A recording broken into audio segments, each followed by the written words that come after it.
राम हराएको यत्रो दिन भयो तर पनि केही अत्तो पत्तो भएन। नमस्कार दर्शकबिन्द, कथाको सुरुमा सबैजना चुपचाप लागेर बसेका छन्। दर्शकबिन्द, गाउँमा के हुँदैछ? कमला र मुनालाई मार्न खोज्दा बचाउन आउने त्यो जोगी आखिर को हो त? हो दर्शकबिन्द, त्यो जोगी राम हो, जुन कुरा गाउँमा कसैलाई थाहा छैन।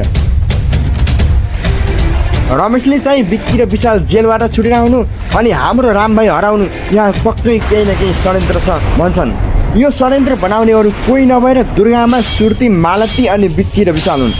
जङ्गलमा डर लाग्दो जोगीले झन्डै मार्न भन्दै गर्दा फेरि गाउँमा हामीलाई मार्न सक्छ को आयो भनेर सोचिरहेका छन्। कतै त्यो जोगी राम त होइन। राम जङ्गलको राजा हुन्, रामलाई छुने कसैको छैन। अब गाउँमा रामको बदलाको ज्वालो दन्किसकेको छ। अब ठुलै दुर्घटना घट्ने पक्का छ। साथीहरू, राम सिंहो गाउँको राजा सभाशेर हुन्। उनी सामु जङ्गलको बाघ त थरथरै काप्छ भने ती गाउँका भेडाहरू त रामका अगाडि केही पनि होइनन्।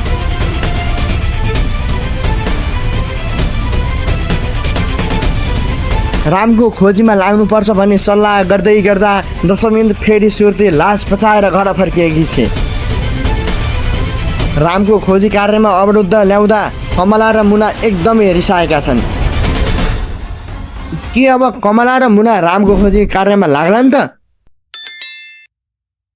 यही कुराको खातिर यिनीहरू बीच भनाभन भएको छ। दर्शकबिन्द, अब सुर्तीले कस्तो जाल बुन्ली त? दर्शकबिन्द, के अब यिनीहरू आफ्नो कुरामा सफल होलान्?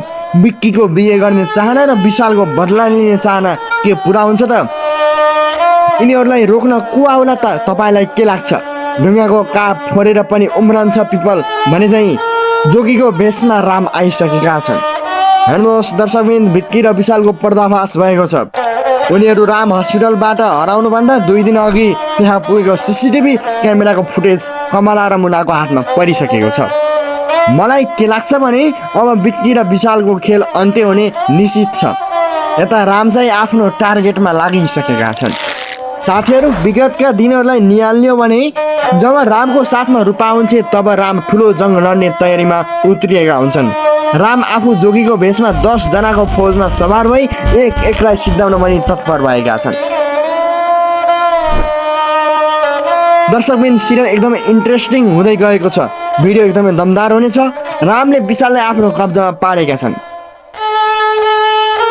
दर्शकबिन्द, यदि तपाईँहरू पनि बुहारी सिरियल हेर्नुहुन्छ र रामको जित हुनुपर्छ भन्ने चाहनुहुन्छ भने कमेन्ट बक्समा राम लेख्न भने नबिर्सनु होला। साथै यस हाम्रो च्यानललाई पनि सब्सक्राइब गर्न भने नबिर्सनुहोस्। के अब कमला र मुना रामको खोजी कार्यमा लाग्लान् त? के दुर्गा आमाको चरित्र बाहिरिएला त? रामको कब्जामा विशाल परिसकेको छ। अब सत्यको जित र असत्यको हार हुने निश्चित छ। अब रामकी बहिनी पूजाको आत्माले शान्ति पाउनेछ। हवस् त दर्शकबिन्द, यस्तै खालको भिडियो हेर्न यस च्यानललाई सब्सक्राइब गरी हामीमा जोडिनु हुन विनम्र अनुरोध गर्दछौँ। धन्यवाद।